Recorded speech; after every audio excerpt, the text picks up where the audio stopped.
जय गुरु माणिक. तर स्वागत आहे तुमचं माझ्या किचनमध्ये. तर आज आपल्या किचनमध्ये बनत आहे टमाट्याची चटणी, वांग्याची भाजी, भात, भाकरी आणि गाजराचा हलवा. तर गाजराचा हलवा मी कालच बनवून ठेवलेला आहे, त्यामुळे त्याची रेसिपी काही देत नाही. आणि या चटणीची रेसिपी मी काल फुल व्हिडिओमध्ये अपलोड केलेली आहे, ती नक्की पहा. तर वांग्याची भाजी म्हणजे की थोडीशी चमचमीतच आवडते. तर मी वांग्याची भाजी अगदी साध्या पद्धतीने दाखवते तुम्हाला.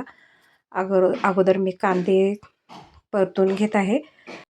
कांदे परतल्यानंतर यामध्ये लसूण, कोथिंबीर बारीक ठेचून घालायचं आणि हे ताजं वापरायचं. त्याच्याने भाजीला चव खूप छान येते. तर मी लसूण आणि कोथिंबीर वाटून घातलेलं आहे. त्यानंतर टमाटे, तिखट, मीठ, कांदा लसूण मसाला असं वापरून भाजी करणार आहे मी. तर भाजीला या तुम्ही फोडी जर मोठ्या मोठ्या ठेवल्यात तर भाजी खूप छान दिसण्यासाठी म्हणून, पण आमच्या घरी आवडत नाहीत, त्यामुळे मी साधीच फोडी केलेल्या आहेत असे छोट्या छोट्या. त्यानंतर तिळाची पूड आणि शेंगदाण्याची पूड भाजीत वापरायची, गरम पाणी वापरायचं. तिळाची पूड वापरल्यानं भाजी मिळून येते. तर अशा पद्धतीनं मी भाजी केलेली आहे आणि सोबत भाकरी केलेल्या आहेत.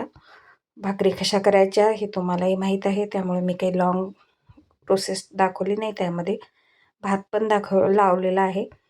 तर अशी माझी थाळी तयार आहे. टमाट्याची चटणी, वांग्याची भाजी, गाजराचा हलवा, भाकरी आणि भात असं मी थाळी सर्व केली आहे. व्हिडिओ आवडला असेल तर लाईक करा.